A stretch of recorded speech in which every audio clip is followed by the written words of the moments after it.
All right, so today's topic, 50 tips in 50 minutes. This idea came about a couple years ago, and last year I did the 50 tips in 50 minutes for the support manager. This year it's for the support professionals. And in 2004 I attended my first support conference. I had been managing for about maybe 4 years. I'd been in the support industry since '98. And my manager at the time said, hey, I want you to go to the support conference. I'd started attending local chapter meetings and went to the conference by myself, was overwhelmed. All the information, it's hard to take it all in. And you come back with pages of notes and you're just ready and eager to want to do all these things. And you have all these tips. And throughout the years, I've been able, to go to the conferences, take in these knowledge, come to these meetings, meet with you guys, learn how things are going, webinars, all the information, Support World magazine. And so a couple years ago, when I finally, Ron Munn's one of our founder of HDI, one of the conferences, he challenged us to, at the conference you want to pick something up, but you also want to drop something off. And so, it clicked with me. It's like, I've been picking up so much from all this. I wanted to give back somehow. And so I submitted to present. And as I was trying to figure out what I would want to present on, it was tough because I'm like, there's all these ideas. And my original plan was, I'll do 100 tips in an hour. And Rayanne Bruno was the track chair last year for the topic, called me and said, I like your idea. I don't think you can do it. And after I talked to her, I'm like, you're right, that's really aggressive, 100 tips in an hour. She's like, really? 50 minutes. So we're like, okay, 50 minutes, 50 tips, we can, let's do that. And so that's where the idea came from, and that the idea behind this is just to give you some theory, some high-level thought. It's not let's sit and talk about this topic and dig into it. It's at a very high-level pace, and this one, like I mentioned, is to the support analyst.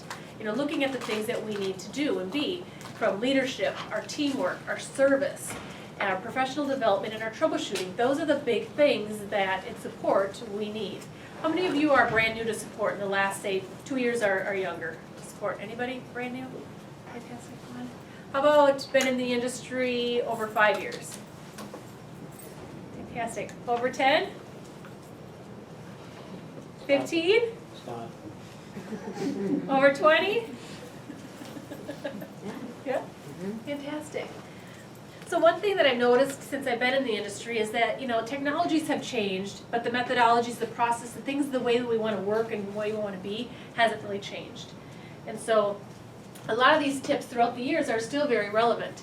And the majority of them I've learned, like I said, through the conferences, webinars, from you guys. These are things, and the one thing that's so great about our industry and us as a whole, and even talking with Jessica and Kristen just a couple minutes ago, it was talking about how collaborative of a group we are, and that we're so willing to share information. What are you doing? How are you doing? And it's not this, well, I can't share that with you. You might be the competitor.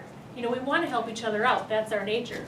And so, thank you if you've helped me along the years in, giving me that knowledge and helpfulness. And so I hope that I can help give some of that back to those of you that are new or maybe looking to do some things. So this picture I share as I do these 50 tips, this is a photo booth. And as you guys, if you've probably been in the photo booths, there's always the fun dress up.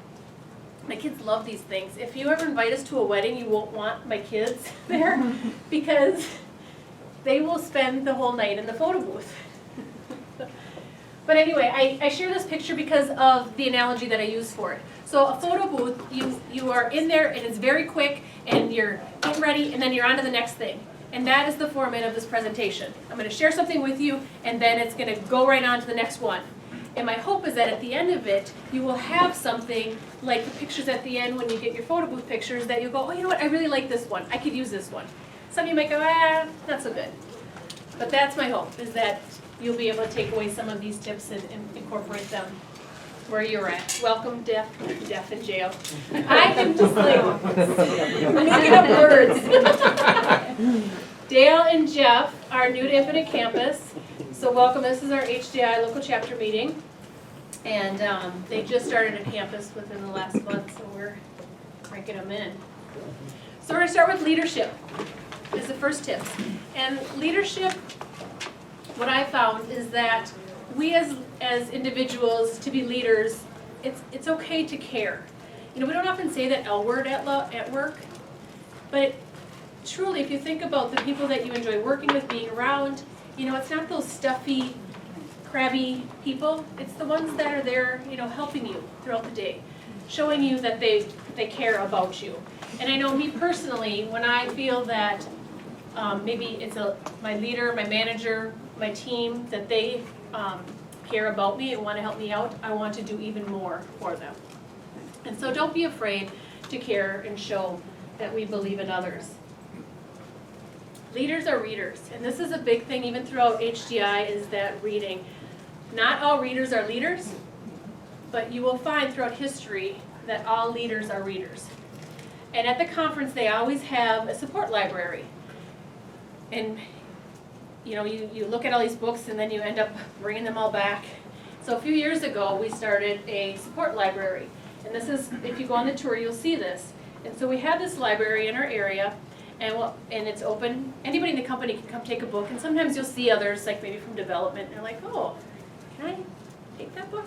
Sure, go ahead. Just bring it back when you're done. And I ask that they put their name in it, because that creates an informal book club. Because now if I pick up that book, I'll go, oh, this person read it, I want to talk to them about it. So, you know, create a place for that information of that kind of that self-help for the people that want it. Some people eat this up, other people are like, could care less. But the people that care about this stuff have a place like this for them. We do have some audio ones, you know, if you're telecommuting long distance, you know, have those available on audio if possible. Taking initiative. The leaders are out there, you know, they're the ones taking initiative, raising their hand, they're volunteering, they're stepping up. And so, you know, how often are you raising your hand? And the more you do, sometimes you're like, oh, I can't take on anymore. But you will find that it works out, you know, the more you give and the more you get, the more you give, kind of that cycle. So maybe join a committee at work, you know, don't wait to be asked. Step up and raise your hand. And like I said earlier, if you want to become a local chapter officer, let us know. Leaders are listeners. You know, when you're talking with somebody, are you waiting for them to finish that conversation so that you can talk? Or are you really truly listening to them? And a few years back, Kirk Wiesler had shared this, and some of you may know Kirk Wiesler. He's the Chief Morale Officer for HDI. He's a fantastic keynote speaker, and we've had him here locally. But he said one of our greatest needs is to feel understood, to feel like we're being listened to and that people understand us. And so if that is one of our greatest needs, how great is it we're in the support role where we have to be that recipient. They're giving us information, and if they feel like you are caring and listening to them, you're going to connect on that level. And so what are you doing to, help the person feel that you're actually listening? And the leaders are very self-aware. They're always looking for feedback. How can I make myself better? They take constructive criticism and they make it better. They don't look at it as, I have an excuse. Or, well, that just happened because blah, blah, blah. Oh, I'm not feeling very well. That kind of stuff. But being self-aware, and your attitude's contagious. I used to have this sign on my door that said, attitudes are contagious. Is yours worth catching? And some days, we're not. We're just not in that happy mood, and that's okay. But overall, what is your overall attitude? And are you approachable? People want to come and have a conversation with you or go the other way. And Kirk Wiesler had done a talk a couple years ago, and there's a YouTube video out there. But the analogy is, are you somebody that when you walk in the room, is it like a light that goes on? Or is the light going off like people just want to shut you out? So what are you doing? Are you turning on the light or turning off that light? Leaders motivate, and they don't try to motivate, they just do. They're not out there like, how can I motivate? And we all know it, it's not easy to motivate others. You can maybe show them ways and encourage it, but it's up to us individually. But I think just being passionate about what you're doing. If you're not passionate about what you're doing, why? For me, personally, I want to be doing working at a great company that I enjoy, with a team that I'm passionate about and want to help, and the work that I feel like it's meaningful. You know, I need those things. For me, that's personally motivating for me. You know, and if I didn't have those things, then I hope that I would find something that did. You know, you have those days where you're like, I don't feel like going to work. But overall, I enjoy coming to work. I want to be here. I want to help make a difference and be around this environment and help with that and encourage it. Mike Rhodes is our Chief Customer Officer here, and last year we were going through some changes, and we're a company that it just feels like we're always changing. If you don't like change, don't apply at Infinite Campus. It's a lot of different change. But anyway, Mike, we were going through some change, and this quote stuck with me, and so I share it all the time. I share it when new people come on, but you know, it's a huge thing because oftentimes you'll hear well, why do we have to change? It's not broke. Why are we doing this? And it doesn't have to be that something's broken. It's because we have the experience and the knowledge to do something better. We can take something we've learned and make it better. It doesn't have to be, oh, we must be changing this because it was broken. You know, kind of that hubbub gossip that starts when you're changing something. You know, so if you change that mindset and that it doesn't have to be because it's broken. And leaders do more. You know, many of us, I'm sure, are leaders in our industry. We're here because we want more. You know, that is, I know that. I mean, I keep coming back here because of all that you guys give, and you do more. And sometimes it feels like, oh, I just can't. I can't do more. But, you know, look at it what it is you can, and, you know, focus on those things that are kind of the most meaningful things for you. Because sorry, my eye keeps watering. I don't know if it's allergies or what. Because what I found is that when you are getting those opportunities to do more, you know, maybe it's in an area that you're not familiar with, so it might feel a little scary, but you're going to learn some new skills maybe. You might meet new people that you haven't worked with before and help build those relationships. So if you feel yourself going, oh, I just can't do this because I don't have the time or I don't have the experience, you know, try to look at that outcome at the end of it, that what you might gain from it. And leaders take ownership. They are not the ones that are, you know what, that's not my fault. The other team dropped the ball on that. I'm really sorry. They're not saying those things. You know, they're the ones that they're going to make it better, take ownership of it, even if they didn't do it. They'll make it better, and they're not going to throw somebody else under the bus. And that's not always easy to do. You know, because in support, often things are failing. And for us in support, a lot of times the things are rolling downhill, and we're the ones to make it better. And it can be so easy to be like, well, development, blah, blah, blah. You know what? We as a company are all one. And our customers, especially if we have external customers like we have here, that's not important to them. You know, they don't want to hear that. So we, you know, really need to take that ownership and make things better. So my last leadership tip is that with all that, anyone can be a leader. You don't have to be a manager to be a leader. If you are a manager, you should be a leader. But you don't have to be a manager to be a leader. On your team, you know, what are you doing to step up and be that leader, to bring those things to your team? Or are you sitting back and going, well, my manager doesn't do all those things, they should be doing it. You don't have to, you know, you can take on that role and do those things and be that leader. Switching gears to service, and for service, the soft skills, often, I think most of us are familiar with soft skills. I like to change that to service sense. And service sense to me, you know, it's kind of like that common sense, but it really, that service sense, not everybody has it. And when we're hiring, I know us personally here at campus, we look for that service sense because we believe we can teach you the technical, the skill, the process, that kind of stuff. But it's not easy to teach that service sense. People either have it or they don't. And if they're somewhere in between, you can maybe mold it a little bit, but you just know it. I mean, they're the ones that they want to help out. They go out of the way to make somebody else's day, and you just feel it. I mean, they're the ones lighting up those rooms, right? So this is one of the most important skills. And with HDI, they did their 2013 practices survey. Anybody not have this book? I have an extra copy I got at the conference last week. We want to do a waffle or something for it? Or waffle rack? Raffle? Maybe. I'm so glad you're recording this, Donald. It's fantastic. Yeah, I'll be sure to share that YouTube. Just cut out the snippets of all the mixed up words. Yeah, come see Gina. I love it. Okay, so in here, this talks about those soft skills, and that what they found is that the soft skills were the most important thing that an analyst needed for support. Troubleshooting, tech skills, all that stuff is important, but it's not as important.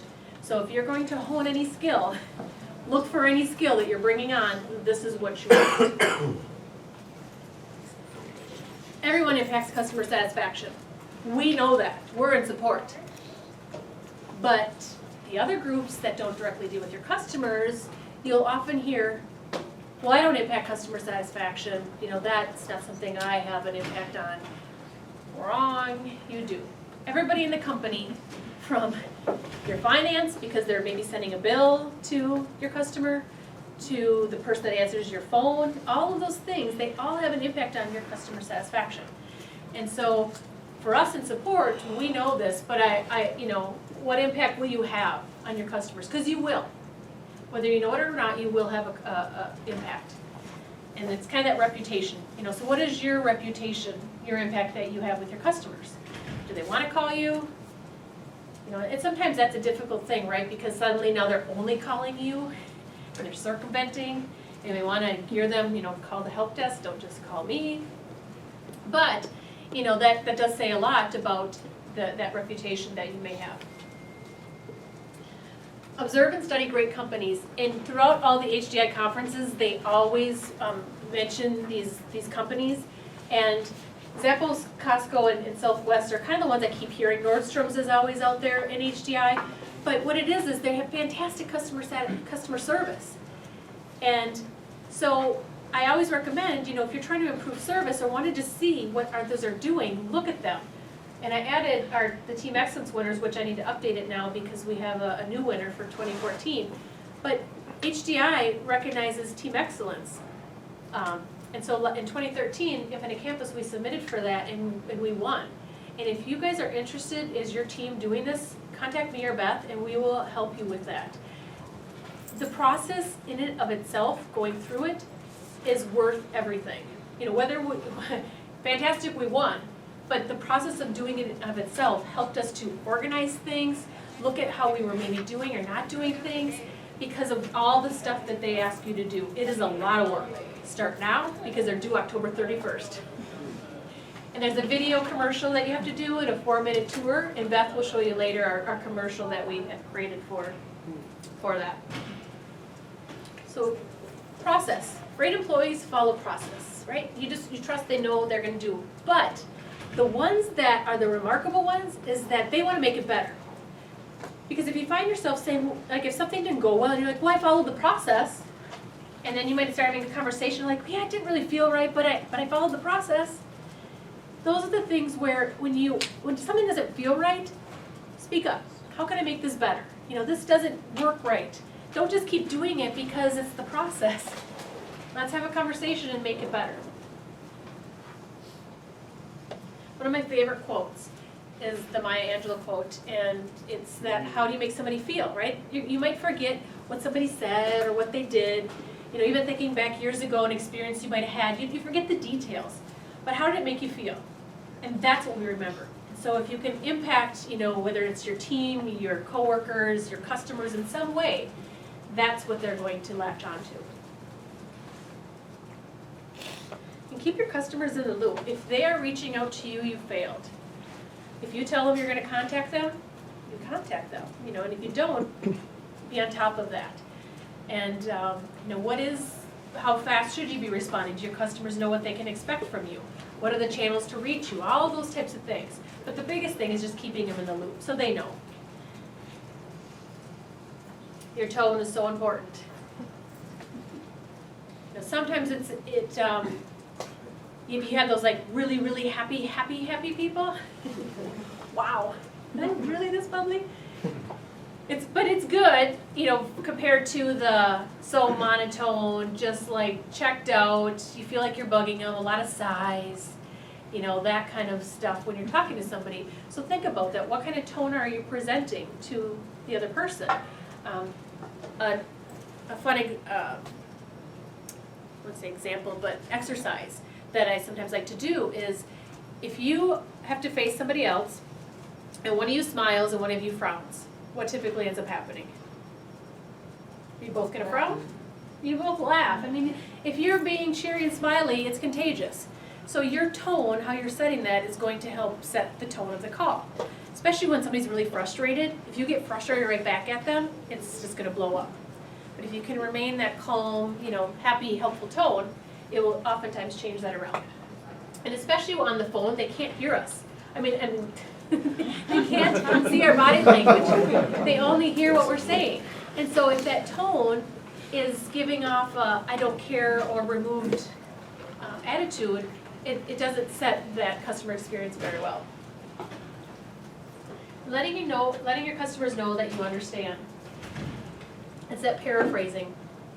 If you have that incorporated into your support group so that if you're on the phone call with them, do you paraphrase back before you hang up? Here's what I understand, is this correct? Here's what I'm gonna do, here's what I'm gonna do it. Giving that information back so that you're not hanging up that phone and off and running to get back to them and them go, well, that wasn't what I wanted. So make sure that paraphrasing, because that's a very important element to making sure that you understand.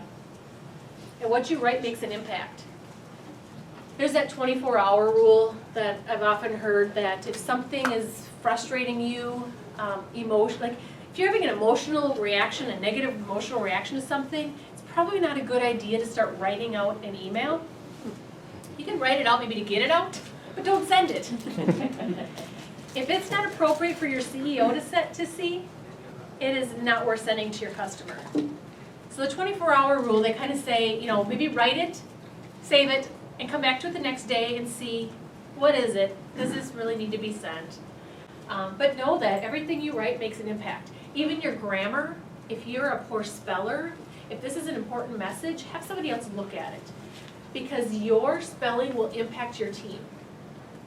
And maybe if you have multiple language stuff, those types of things. How do you incorporate that into your service so that the message comes through right in the words that we're saying? Formatting your message, so important. If you are sending instructions and you don't have bullet points and it's just a bunch of paragraph text, and now the customer has to read this, how many of you will see these long emails? I know sometimes I'll get them from my family members and they think I can just spend time reading paragraphs of these stories. I'm like, oh my gosh, wow, I don't have time for that. But in regards to support, if you had this huge long email, that's going to turn you off. But if you can give them the snippets, here's what the guts of it you need to know. Here's the steps, and maybe any action stuff. Keep it very simple and short. Make it worthwhile. And we all know about the all caps. Sometimes it's good to phrase things with all caps. I think we've kind of gotten over that. I know years ago when we first, computers started to kind of take off, you'd often see people wouldn't know how to use the caps. And so it would just be all these messages in capital letters. So now we've learned, don't have it all in caps. Your customer might hear you venting. I share a story that I was calling a cellular provider to set up my phone. And in between them setting things up and doing things, they would put me, they would say they're putting me on hold, but it really wasn't. I could still hear them. And so I would hear the people, I'm assuming right next to them, it was two coworkers, because it wasn't the woman that was helping me, complaining about another customer and how disgusted she was with this and just blah, blah, blah, blah, blah. I'm thinking, I'm hearing all of this. So know that what environment you're in, and sometimes it might just be your coworkers right next to you are having fun, and it happens, and then you're kind of like, but just be mindful that what you are saying, and especially if you're venting, the coworker or your customer may hear that. And avoid that geek speak, those acronyms. Most of us know what LOLO means, I asked at the support conference, and there was a few people that didn't, but that, often the log off, log on. In support, we may say that, but our customers may not know what that means. And in our specific industries, we don't realize they're an acronym, we just say them. And especially like for new people coming in, you'll be like, what does that mean? And that's great, because it helps us to stop us to go, oh yeah, this is what that acronym means. But just be careful, know your audience to know if they're gonna understand that. Service, taking responsibility and make it better. And we talked about a little bit about this, about that ownership with the leadership. But because we're in support, like I said, this is sometimes tough to do. And so as a group, even if the person next to us, they're out and you get a call for that customer case and you're looking at it and you're like, wow, it just doesn't feel like maybe they handled this right. Don't jump to conclusions because maybe they didn't get it all in the case. And certainly don't let the customer know that. Get as much as you can, figure it out, talk to your teammate afterward and then let them know what it is to make it better. So keep the customer out of all that, certainly apologize, let them know you're gonna make it better and what you're gonna do to help fix it. And do the right thing. This is it's actually become more of a motto for us here at Infinite Campus. When I first joined, and I've been here now, it'll be 4 years in September, I often heard, I'd ask something and it would be, well, just do the right thing. And I love that phrase, but sometimes it was like, okay, I'm bringing you two scenarios and I'm asking you which one to do, and it's, we'll do the right thing. And sometimes, my reaction would be a slight frustration, because I'm like, well, I want you to pick. You tell me what to do. But really what my boss was telling me is, I trust you to do the right thing, you pick. So it was really putting that kind of autonomy, and that trust in me. So looking at it that way versus, tell me which way to do, which way to go. So the do the right thing, it can mean so many different things, and we ask this in our interviews, what does do the right thing mean to you? And it's usually based on very, well, it means doing the right thing for the customers, going above and beyond, all those kind of things. But because it is so very different, I Googled what is do the right thing, and this quote came up. And I like the way this is phrased, because what he's saying is, if you're trying to spin up something around it and make something up around making it right, it's not doing the right thing. So I really like the way that that phrase was out there. Team collaboration, switching over to the team stuff. I think one of the most important things with team stuff is really, taking the time to get to know each other. We spend a lot of time with our coworkers. Oftentimes they say we spend the most time with our coworkers than family. And so, not that we each need to know each other on a personal level and be Facebook friends and whatnot, but if you are, fantastic. Why not? If that works for you. But at the least, knowing each other personally so that it becomes more comfortable and not this, oh, I don't know this person very well. Because it helps build that trust. And so what we've created, and this is just an idea that we did, and it's helpful maybe for new people coming in, they can look and see, a picture of the person, their phone number, some of their favorite hobbies, their favorite quote. Those are just things we put on a page so that it captures it. Another thing that we did for the newbies when they start is we have them write a little blurb about who they are and they email that out, and we have a new first day welcome to support in their bios. We keep that there. So then they can see the past people that have added to that. So it's a little bit more about who they are and kind of a short little resume-ish of their personal stuff. Make someone greater than you. This was a keynote speaker at the HDI conference. I don't remember his name. Garrison Keller? No, that's a Minnesota guy, isn't it? Yeah. Garrison Keeler. I think his name was Keller something, but he was a keynote, and his message was GTY, greater than yourself. In finding, whether it's someone, a team, whatever it is, but helping them to be better than you, setting that person up to do things and help recognize their strengths. And so, ask yourself, if you see somebody struggling, oftentimes it's because you have the experience and knowledge to know that it could be better. So are you pointing it out to others and not them, or helping them to be better? So if you notice somebody struggling, sometimes it's not easy to do, but that just means you know maybe a better way to do it. So help them with that and give them that knowledge. Participate in Customer Service Week. This is a very easy win for team stuff. How many are currently doing Customer Service Week here? A couple. Fantastic. Well, this is an easy thing for you guys to do. It's always the first week in October. This website here, csweek.com, will take care of all the details. You just have to go to the site and figure out what you want to do. And HDI actually offers free webinars that week, and oftentimes they'll have like Kirk Weisler and some other fantastic keynotes, and it's free. So if you don't have a budget for this, do the free things. The potlucks are always nice. Write thank you notes, whether it's to your customers or your team. You could do fun dress-up days. This year, this was last year's picture. We had a crazy hair day theme. So every day was a different kind of dress-up. Maybe it's a sports theme, or I think we had action hero or superhero day, and all kinds of fun times. So mark it on your calendar. It's always the first full week. So if the first week in October is split, September and October, it'll be that first full week.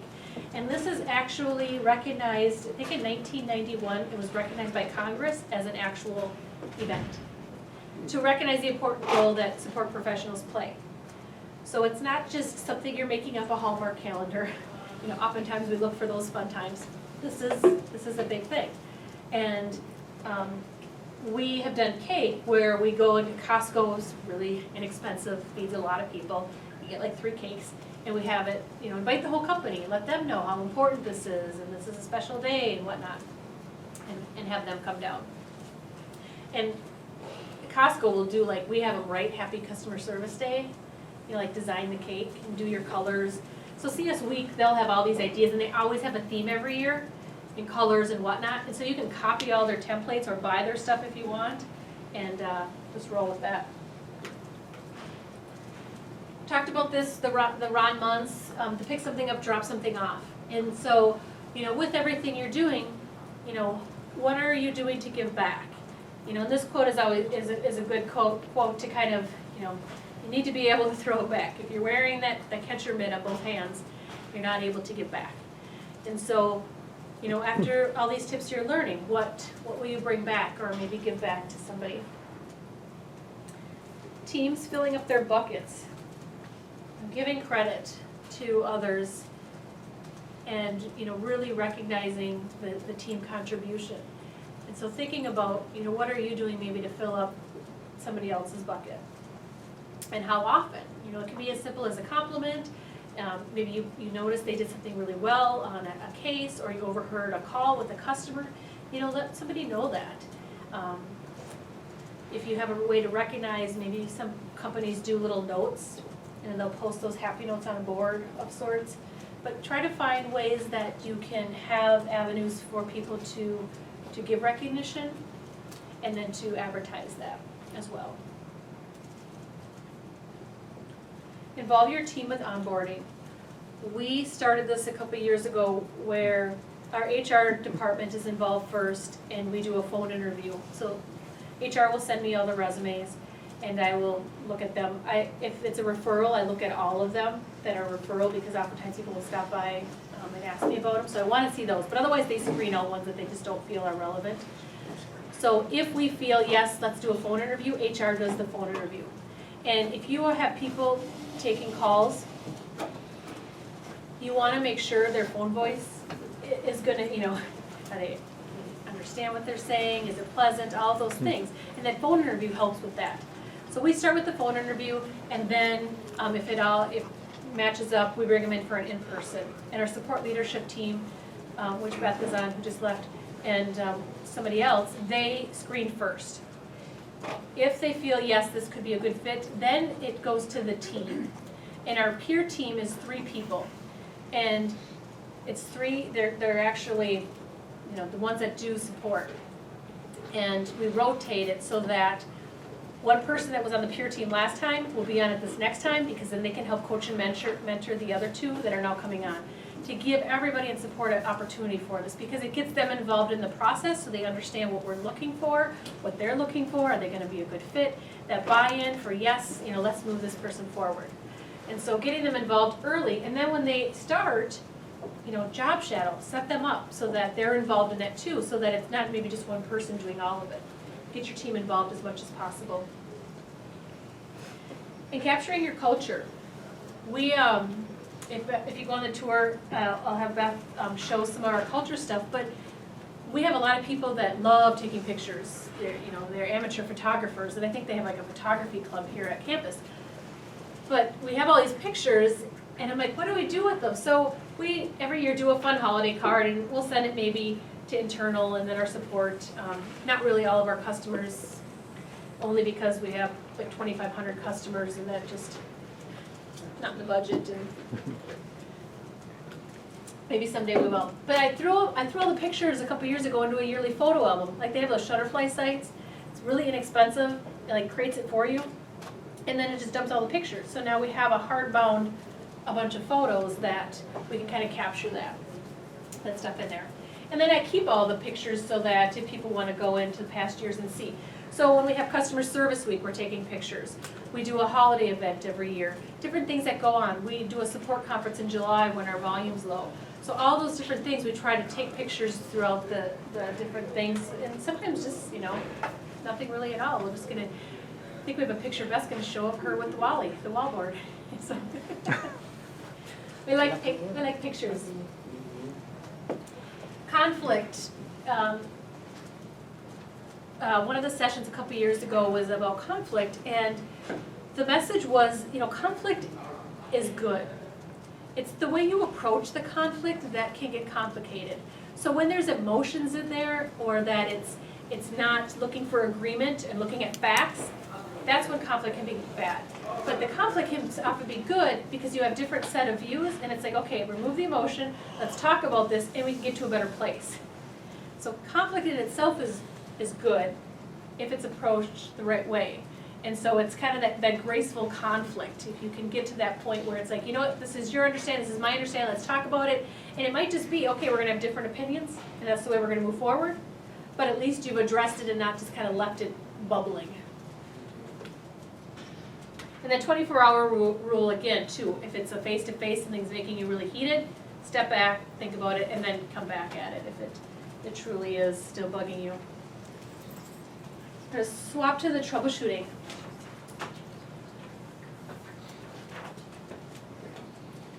So with troubleshooting, a very important part of our job, one of the key things to think about is kind of those, I think it's the 5 W's, where you got the who, what, where, when, why. All of those things that you're asking about, so that when you are dealing with an issue, putting on that critical thinking hat.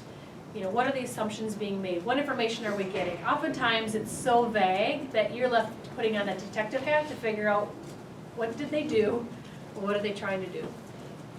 And so one of the things with troubleshooting that we like to give people for ideas is putting those questions, the who, what, where, when, why, and maybe have this, especially if you're a new support person, have this by your desk so that if you're like, oh, did I get everything? You can maybe look at this, what behavior are you experiencing? Where are you at right now? But what behavior do you expect? That is a key one, because sometimes what they expect to have happen is not possible, or it's not on the same line of thinking that you thought what they were trying to do. So that helps to kind of bring you both, okay, here's what they're trying to do. What do they expect? And then all those, what changes were made, where are you at, who's this impacting, all those things to kind of incorporate in.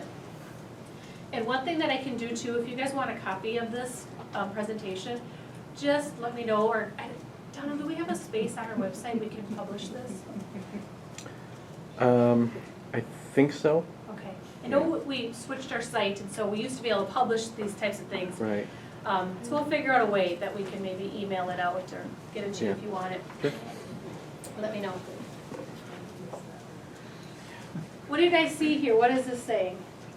Jumping to conclusions, supposedly. Right. We know it's a trick. but I found this online.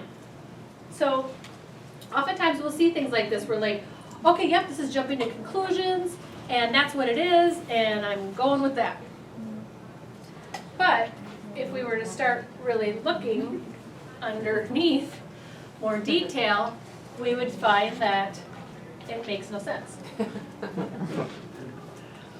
So this is what I found this online. I thought, you know, this is just a great a visual of how that kind of thing, how our brain works, right?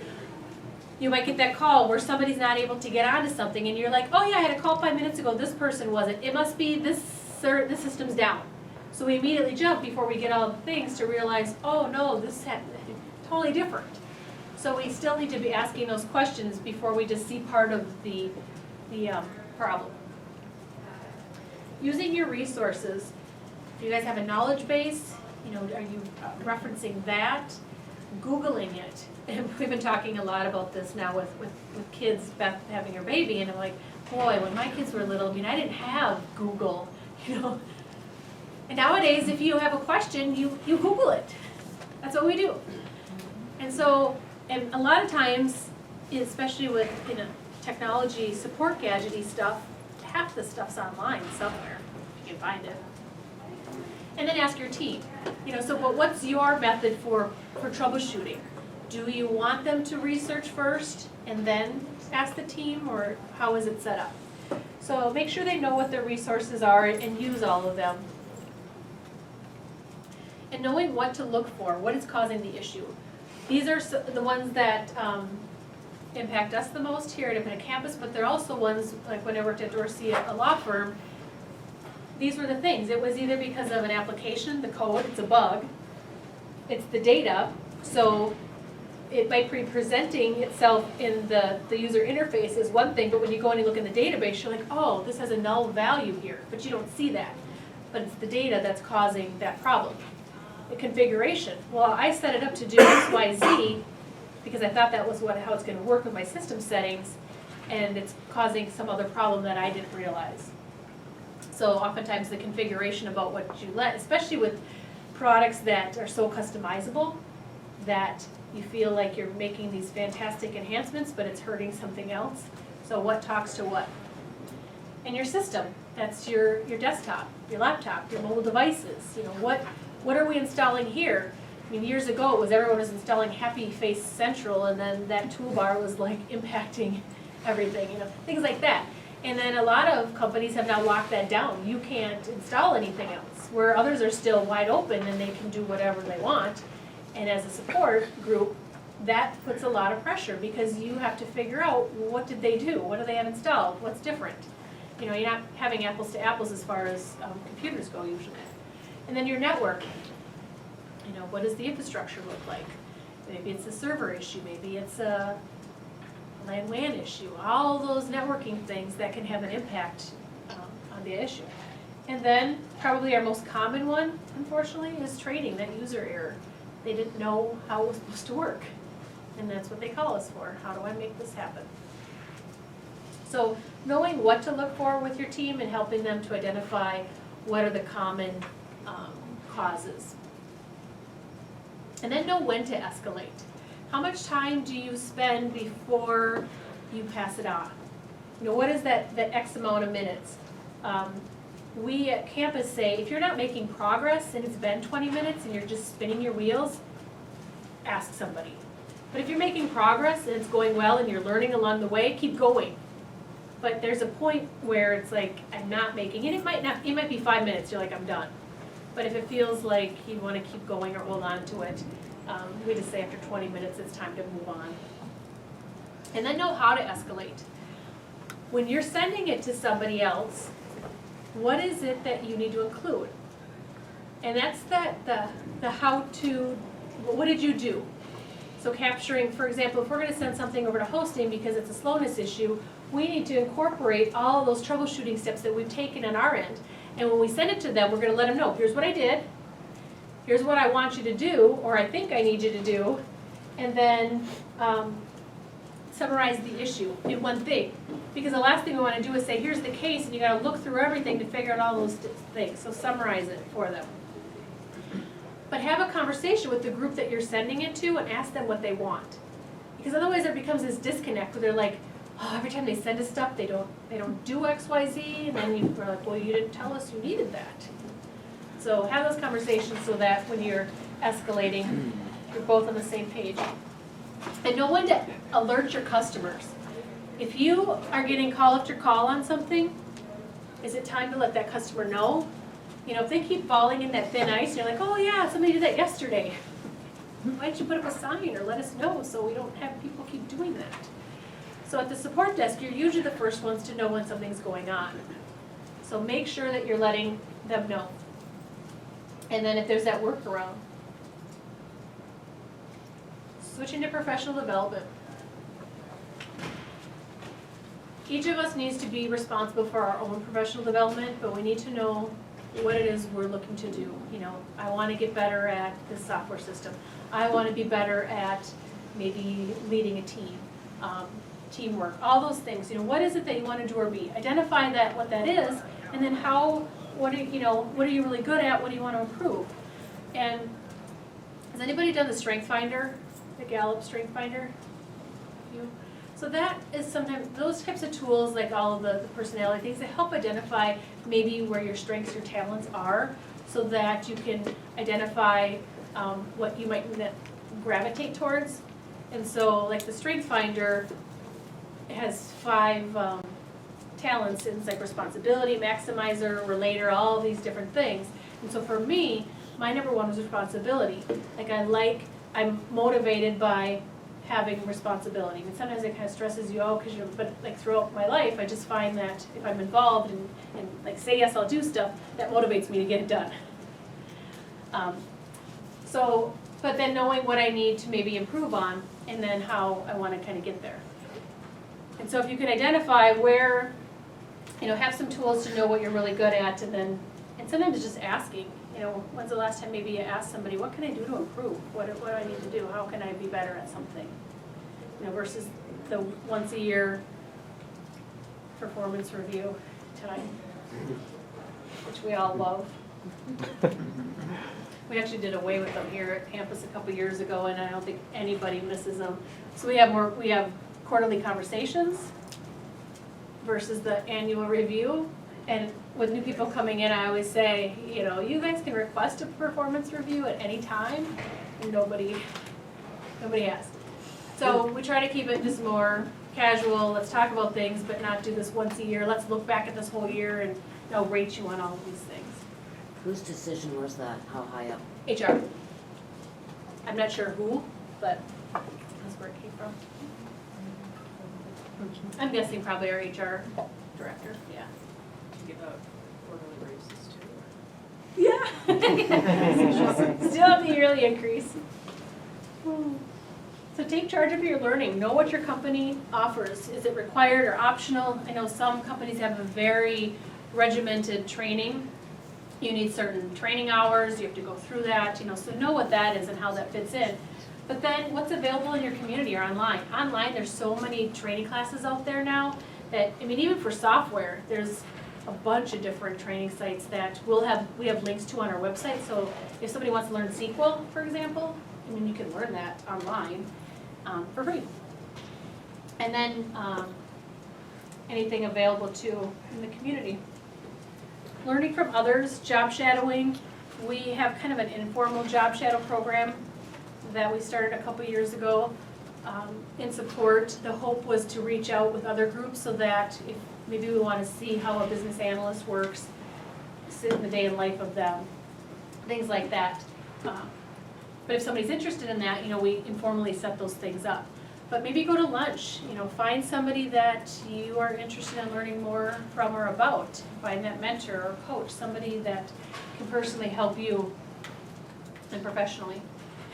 One of the best ways, and for me, this personally for me, is by teaching others. I used to teach computer classes years ago, and you guys know from supporting it that it changes so quick. And so what I found is that the first time I would teach a class, it was like I felt like I was learning with it, but then after teaching it, I'm like, oh, now I know this, and it was really effective for me to be able to get in and, help I teach that. So when you go back to work, what will you share with others, teach to others? Because in turn, that's gonna help reinforce it for you. So if you, things that you're talking about and sharing is gonna become more part of you as well. This book here, QBQ, I have 3 professional development books that I share. This one's just been a really good one throughout the years, and I came across it last summer again. And it's by John Miller. QBQ is Question Behind the Question. Has anybody read this book? Good. It's a really quick read. It's a bunch of short stories, and he either lived in Minnesota for a while. When I worked at Dorsey, and I don't know, Katie, if you were there then, he came and did a session. And so he gave all of his books, and so of course, I read it. But I came across the audio CD last summer. I was going down to Lanesboro camping with my parents were down there, and my son had a late baseball game. And so I knew that he was probably gonna fall asleep, and I had my nephew with me too. So I grabbed an audio CD from our library. I'm like, I'll listen to this. So I pop it in I see my nephew sleeping behind, but my son's directly behind me, so I can't tell. So I put the CD in, it's about 10 o'clock. And about 10 minutes into it, I hear my son Jack, he's like, Mom, what are you listening to? I'm like, oh, it's, this audio, this book, and do you have to listen to this for work? I said, no, I actually want to listen to it. And he was kind of quiet. And then when we got down to the campsite, he was still awake, so I'm guessing he actually tuned in too. But it's just a lot of quick stories, and it helps us to ask these questions, and that, how can I help, versus when are they going to change this? Why does this keep happening to me? It's kind of that self-help of asking those better questions. But the first story that he starts off with in the book is from Rock Bottom Brewery down in Minneapolis, and he was at the bar having lunch, and he wanted a Diet Pepsi or something, and they didn't have that, and the waiter went and ran and got him a Diet Coke. And he's like, wow, how'd you do that, so fast? And he's like, I did, I had my manager, and so it's like quick stories like that, just kind of help spark the thought process about what can I do better. This book here, Drive, is talking about what motivates us. And if you Google RSA Animate, the surprising truth about what motivates us, it actually kind of summarizes the whole book, and it's a 10-minute video. It has I don't know how many millions of views. But it incorporates Atlassian software. I don't know if you guys are familiar with them, with Jira. They were actually at the conference this year for the first time I saw. But they're a software company, and it talks about some things that they did to help motivate, and that the carrots and sticks only work if it's a task-driven thing. You do this, you get this. But when it comes to innovation and that motivation stuff, that creativity, that people need to know the purpose. They want to be autonomous, tell me what you need to do and let me do it. And then that mastery, let me be the master of that, and without those frames. So if you have that, it helps to motivate and people want to do it. Randy Zuckerberg, she's Mark Zuckerberg's sister. She was one of the keynotes at the HDI conference, and she was talking about at Facebook, they do a hackathon where they come all in, and it's like a day of innovation where they come up with new features for their product kind of thing. And how more creativity comes out of that one day, that hackathon, that all-nighter they're pulling. But when she was saying that, I was like, oh, they're pulling in this stuff. This is what motivates me, totally. So this video is great because it kind of gives us a little bit of a taste of those things that it incorporates. And then my last book is Outliers. Anybody read Outliers by Malcolm Gladwell? A couple of fantastic book on looking at these really successful people, like these Bill Gates, the Steve Jobs, the Beatles, what made them so good? And these, their culture, their family, their generation, and their experiences of their upbringing was key to it. But what was the main thing was that 10,000 hours. They put in so much dang time that they perfected their skill. Those things were helped them align, but it's almost like you hear about what is good luck. It's opportunity meeting preparedness, exactly. So good luck, you'll often hear opportunity meaning preparedness. And that's what that 10,000 hours, that preparedness is the 10,000 hours. And the opportunity is, those their culture, where they're at, type of thing. But the book, it's a good book. But, ask yourself, what do you spend your time doing? Because that's what you're really good at. And if you want to be really good at something, you gotta put in the time. It can't just be, well, I've been here a year, I should be blah, blah, blah. You gotta, it's not just putting in the time really, it's the effort and all those things that have to be there as well. Growing your network. Becoming more involved, you guys are here, fantastic. These meetings help to grow that network and network with others. LinkedIn is a good way. Some people are really good at LinkedIn and connecting that way. Others like myself, at a surface level, when I need it, I know kind of where to look and get to, or I'll be like, oh, this person knows that person, I can reach out. So it helps make those connections. Same with Facebook and Twitter. Those are all ways to maybe connect with people of similar interest or to spark an idea that you might be looking for by watching those things. Get involved with HDI. For me personally, this has been almost career changing in a way where I've attended the meetings. Like I said, I've been on the local chapter officer since 2005, and then last year being able to speak at the conference was a terrifying and exciting experience all at the same time. I had never done that. I've trained, I've been part with you guys as a community, but I've never done something like that. After I did it, I loved it. It was great. And speaking again this year, I was nervous again. But then when I started talking, I'm like, oh, I love this. This is fun. So opportunities like that, if you are interested in doing things like that, there's so many opportunities for that. Even, like Donald, I'm sure you can speak. You have gotten involved with HDI, local chapter officer, and how much has it grown your network? Well, it's incredible. I mean, just like you said, the people you meet when you're reaching out with Facebook and the people I met here, it's everything we're doing together. We're kind of supporting the whole industry. We're not just strengthening HDI, we're strengthening the industry. Exactly. Yeah. Right. I mean, HDI is kind of the brand. It's really, HDI, even though they have stuff to sell, it's us, the members, the community that makes this up that drives us forward. Like at the national conference, they had 2,500 attendees. That's 2,500 of us there for the same purpose, eager to learn and grow. If you can't make it to our local chapter meetings, they do virtual chapter meetings. If you're a member, you have access to those. And then training certification, they offer fantastic training on a variety, from analyst training, problem management, knowledge, centered support, all those great things. And then the publication white papers. And then last but not least, the most important for ourselves is taking care of ourselves. Because oftentimes we forget to do that. Many, not just in support, but just in general, they don't use all their PTO. Or if they do use their PTO, they're not unplugging, and I am guilty of that. I actually, I wouldn't say I have a hard time with it, but it's just like, I feel like I need to stay on top of it even if I'm on, so when I come back, I'm not behind, and so it's that, But I took vacation a few weeks ago with my family, and where we were at, they didn't have internet. I mean, the internet was very poor, and it was only in the lobby, and it was very limited. And I was a little like, oh boy, I'm gonna come back to I made it, I survived. It was actually good for me to unplug and just let it go. So, do that for yourself. And hydrate. Here at campus, they do these hydration stations, and if you've been in the restaurant there, you'll see they're doing like these infusion things, so they're trying to educate more about drinking water. And one of the things that I learned when they did this a couple years ago was that drink half your weight, so if you're 100 pounds, 50 ounces of water is what you need. And of course, everybody's different, but that was a general guideline they shared. That's a week, right? A day. And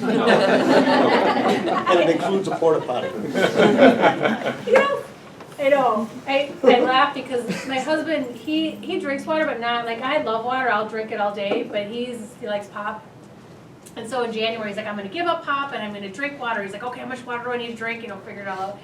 Kind of stuff. He calls me, he's like, seriously? I am going to the bathroom all the time. It'll get better. The body will regulate. It's fine. So, And the 30 by 30 rule. So if you are at your desk all day working, and I'll do this where I'm working on something else and it's 2 hours later, I'm like, holy cow. But try to tell yourself every 30 minutes to step away and look at something for at least 30 seconds, 30 feet away, to help relieve that eye strain. So those are some of my quick take care of yourself tips. And with that, in summary, focus on being that leader, focus on service sense, collaborate with your team, be a critical thinker, and learn well and prosper. So with that, we did it. Thank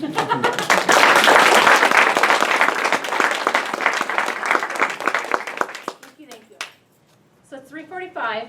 Beth is going to share about 15 minutes worth of campus support and then go on the tour.